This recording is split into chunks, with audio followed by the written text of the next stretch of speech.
दोस्तों स्वागत है आपका हमारे चैनल ट्रांसपोर्ट गुरुजी में। जैसा कि आप लोगों को पता है कि हमारे चैनल पे आपको हमेशा कुछ नई जानकारी मिलती है और आज इसी तरह की जानकारी हम लेकर के आए हैं। बात है आज किसी भी गाड़ी को आप सेल करते हैं तो उससे रिलेटेड और बहुत ही इंपॉर्टेंट है ये आज के डेट में। चाहे आपके पास ट्रक है, चाहे आपके पास कार है, किसी भी तरह की कोई गाड़ी है और आप उसको सेल करते हैं या फिर कोई कंपनी है जो कि सेकेंड हैंड सेल करती है, तो उसके बारे में जितना घमासान आज के डेट में आप देखते होंगे मीडिया चैनल पे भी मचा हुआ है। बहुत सारे यूट्यूबर इसके ऊपर वीडियो बना चुके हैं, अलग अलग थिंकिंग के साथ लोगों ने इसके ऊपर वीडियो बनाया है। लेकिन हकीकत क्या है, आज चलिए हम उसके बारे में बात करते हैं।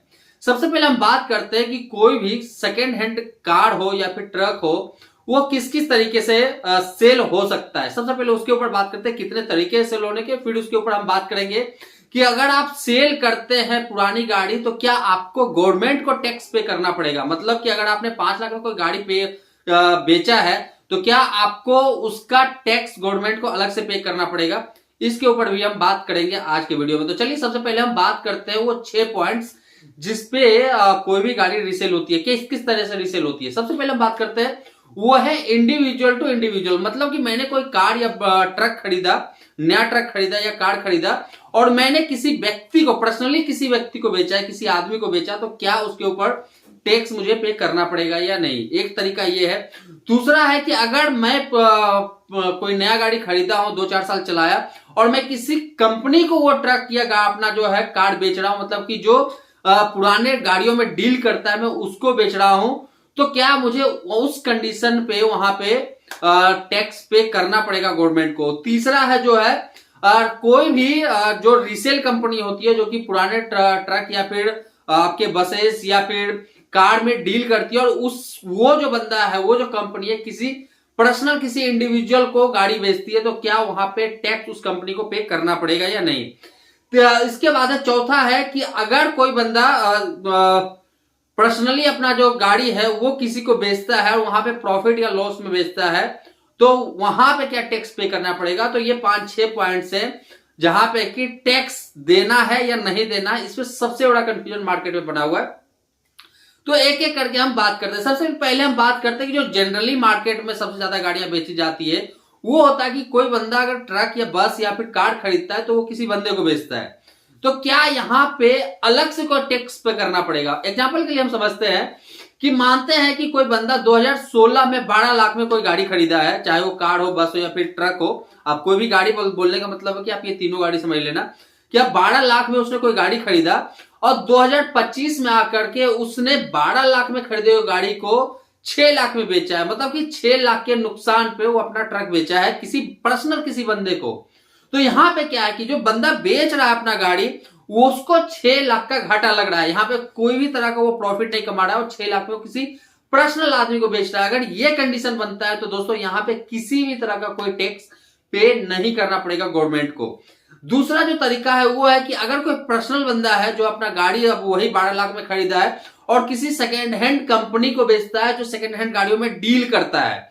अब वही बात मान लेते हैं कि 12 लाख में उसने गाड़ी खरीदा है और 6 लाख में बेचा है, तो यहां पे 6 लाख रुपए का जो है उसको लॉस हो रहा है। तो क्या इस कंडीशन में अगर वो कोई कंपनी को बेचा तो क्या यहां पे उसको कोई टैक्स पे करना पड़ेगा गवर्नमेंट को। तो इस पे भी है कि नहीं, इस कंडीशन में भी कोई टैक्स पे नहीं करना है। तीसरा है कि अगर इसी तरह का कोई सेकेंड हैंड कंपनी है जो कि सेकेंड हैंड गाड़ियों में डील करता है, वो कोई गाड़ी किसी इंडिविजुअल को बेचता है और यहां पे है कि अगर जब वो किसी इंडिविजुअल को बेच रहा है तो मानते हैं कि उसने सेकेंड हैंड गाड़ी किसी बंदे से 6 लाख रुपए में खरीदा था और वो 5.5 लाख या 5 लाख में वो गाड़ी बेच रहा है, क्योंकि अब वो गाड़ी तो उसने खरीद लिया, वो मार्केट में बिक नहीं पा रहा, तो सोचा कि इसको रखने से अच्छा है कि थोड़ा लॉस लेकर के इस गाड़ी को बेच दिया जाए। तो क्या इस कंडीशन में वो जो रीसेल करने वाली कंपनी है जो गाड़ियों में डील करती है, क्या उसको कोई टैक्स पे करना पड़ेगा। तो ऐसे कंडीशन में भी है कि अगर वो लॉस में अपना गाड़ी बेच रहा है, उस गाड़ी को बेच रहा है, तो किसी भी तरह का कोई आपको टैक्स पे नहीं करना है। चौथा है वो है कि वही रीसेल करने वाली कंपनी है, 6 लाख में उसने गाड़ी खरीदा था और वो किसी इंडिविजुअल को, कोई एक बंदा अगर मैं गया खरीदने के लिए और उससे मैं गाड़ी खरीदा तो वो मुझे 7 लाख में वो गाड़ी दे रहा है और वहां पे वो एक गाड़ी पे 1 लाख रुपए का प्रॉफिट कमा रहे। तो क्या इस कंडीशन में उसको टैक्स पे करना पड़ेगा। तो यहां पे आता है जी हां, इस कंडीशन में अब उस रीसेल करने वाली कंपनी जो है या फिर कोई दुकान है, उसको अब यहां पे टैक्स पे करना पड़ेगा, क्योंकि वो उस पे 1 लाख रुपए का प्रॉफिट कमा रहा है। तो क्या वो 6 लाख पे टैक्स देगा या 1 लाख पे टैक्स देगा? तो यहां पे आता है बात कि नहीं, वो जो 1 लाख रुपया वो प्रॉफिट कमा रहा है, इसके ऊपर वो टैक्स देगा, ना कि वो 6 लाख के ऊपर टैक्स देगा। मतलब कि जो 1 लाख रुपया है, 1 लाख पे जो गवर्नमेंट का टैक्स बनेगा पुराने गाड़ियों को सेल करने का, वो उतना टैक्स पे करेगा। चौथा जो पांचवा जो है वो बनता है कि अगर कोई पर्सनली गाड़ी है, जैसे कि मैंने खरीदा था, अब मैं क्या किया था कि मैं गाड़ी किसी से लिया था सेकेंड हैंड में मैंने 5 लाख में गाड़ी लिया, मैंने 6 महीने 7 महीने गाड़ी चलाया, मुझे लगा यार बेच देते गाड़ी को, कोई नया गाड़ी लेंगे या गाड़ी अभी रखने का मूड नहीं है। अब जो 5 लाख में मैंने गाड़ी लिया था, अब उसको मैं गया 6 लाख में बेचने के लिए मार्केट में, और 6 लाख में कोई लेने वाला तैयार भी हो गया। इस कंडीशन में 1 लाख रुपए का जो प्रॉफिट है, यहां पे देखा जाए तो बाकायदे 1 लाख रुपए का उस बंदे को टैक्स पे करना पड़ेगा। बट आपको पता है कि ये इंडिया है, यहाँ पे जोड़ तोड़ तो चलता ही है इस तरह के सेल और परचेजेज में। तो इस 1 लाख का जो प्रॉफिट है उसको तो लोग घुमा ही देंगे।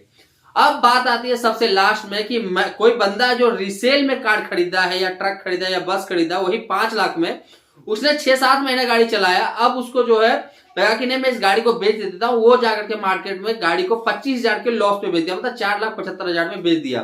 अब यहां पे जो लॉस हुआ है, इस कंडीशन में यहां पे उस बंदे को किसी भी तरह का कोई टैक्स पे नहीं करना पड़ेगा।